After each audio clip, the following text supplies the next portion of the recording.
प्रवाद पुरुष ओडिशा नुहे भारत नुहे सारा पृथ्वी वर्षर जननायक श्री विजयानंद पट्टनायक आज 110तम जन्मतिथि। यही परिप्रेक्षी आज सारा ओडिशा आज उत्सव से महान पुरुषों जितेबाला सरकार मार्च 5 को पंचायत राज दिवस रूपे घोषणा करते छुट्टी घोषणा करते मु कही रखे जे 5 मार्च 5 हूँ पंचायत राज दिवस ये कराइला जे भारत वर्ष में प्रथम थर पर पंचायत राज व्यवस्था को सुदृढ़ करने जो समय से मुख्यमंत्री थे स्वर्गत विजु पट्टनायक से समय पंचायत राज व्यवस्था को सुदृढ़ करते जन्मतिथि अनुसार ओडिशा वर्ष में ओडिशा सरकार यही मार्च 5 को पालन करते। दुर्भाग्यर कथा से भली जननायक आज मार्च 5 जन्मतिथि को ओडिशा सरकार बंद कर मुझे दृढ़ भाव निंदा करें से भाया जननायक को भारत वर्ष में भारत रत्न दवापाई आज विजु जनता दल विषम कटक तरफ दाबी उपस्थापन होता यही भाव में समग्र ओडिशा आज स्वर गुंजरित हम एवं भारत वर्ष में भारत नेता मानक आज प्रभावित कर ये कथाटा जे भारत रत्न भाव में भूषित करा से स्वर्गीय विजु पट्टनायक को दि जाऊ तो सहित मैं कही रखे तांकर जो थिला स्वप्न गाँ को काम माँ को सम्मान एवं आज मत आप देखिए दीर्घ 24 वर्ष धरी सुपुत्र नवीन बाबू जिते कम करते माँ को किपर भाव में सम्मान दि जापर गोटे जाति किपर आग को जापर से स्वप्न ये रत्नगर्भ ओडिशा एत भाई रत्न गुड़िक अच्छी जो गुड़ी जदि आम जदि ठीक रूपे विनियोग करवा आज ओडिशा आर्थिक अनग्रसर हेबना किंतु सेटार आज चंचकता देखा जाटा को सरकार बीजेपी सरकार आज चंचकता कर आज आम एत रत्न गर्भार थी आम आज संगठित ना मुझे कही रखे दीर्घ 24 वर्ष धरी जो भाव में विजु जनता दल सामग्रिक गोटे लोकर सामग्रिक विकास करथिला एवं आर्थिक जपरि भाव लोकर विकसित होता एवं अंचल आज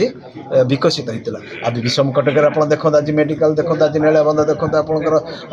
चाटीकणार देखु मंदिर देखु जेकोसी क्षेत्र धार्मिक स्थल हो कि से आपंकर गिर्जा हो कि मस्जिद हो सब क्षेत्र नवीन बाबूर जो थिला दवापाई आज आम ताक मन पकई देचु से स्वर्गीय विजु बाबूर जन्मतिथि मुझे कहबी समस्ते आज एक स्वर में गोटे दाबी उपस्थापन भारत वर्ष में जो विजु बाबू को भारत रत्न प्रदान करा प्रबाद पुरुष स्वर्गत विजु पट्टनायक 110तम जयंती पालन उत्सव आज आम विषम कटक निर्वाचन मंडली तरफ विषम कटक ठारे आमर विजु जनता दल मान कर्मी मान धरी एक सभा आयोजन करूँ तत्संगे संगे किभली भाव आगामी दिन में आम विजु जनता दल को संगठित कर रखिबू तत्संगे संगे ये जो सरकार मार्च 5 जो पंचायत राज दिवस सारा ओडिशा रे पालन करा जाउथुला ताकू गत वर्ष ठारू ए डबल इंजिन सरकार बीजेपी सरकार बंद करिछि ताकू आमे दृढ़ निंदा करछु। कारण विजु बाबू केवल ओडिशार नेता नथिले सारा विश्वर नेता थिले सी ई सरकार काम करने बदल में एभली हीन राजनीति निवृत्त रही आज पवित्र दिन में आपण मान माध्यम आम सरकार को चेते देवाई चाहूँ। सरकार चाहिए भी विजु बाबू को ओडिया लोकों को हृदय बाहर कर ए वार्ता आम देवाई आज पवित्र दिन में चाहूँ। विजु बाबू ओडिशार जो प्रबाद पुरुष जहाँ बृहद धाम 3टा देशर पताका पड़ता एवं सी थे ओडिशार बरपुत्र झड़र इगल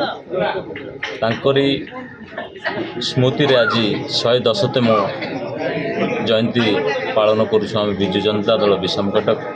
निर्वाचन मंडली रे तांकरी अमर आत्मार सद्गति कामना करी आज आम एठारे एक स्मृतिचारण सभा करूँ एवं एथिरे आम अंचलर दलीय कर्मी बहुत योगदान करथिले।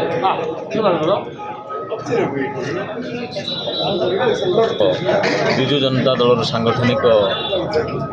କାର୍ଯ୍ୟକ୍ରମ ଆଗାମୀ ଦିନରେ କେମିତି ହେବ ତାର ପରିପନ୍ଥା ଆମେ ଆଲୋଚନା କରୁଛୁ।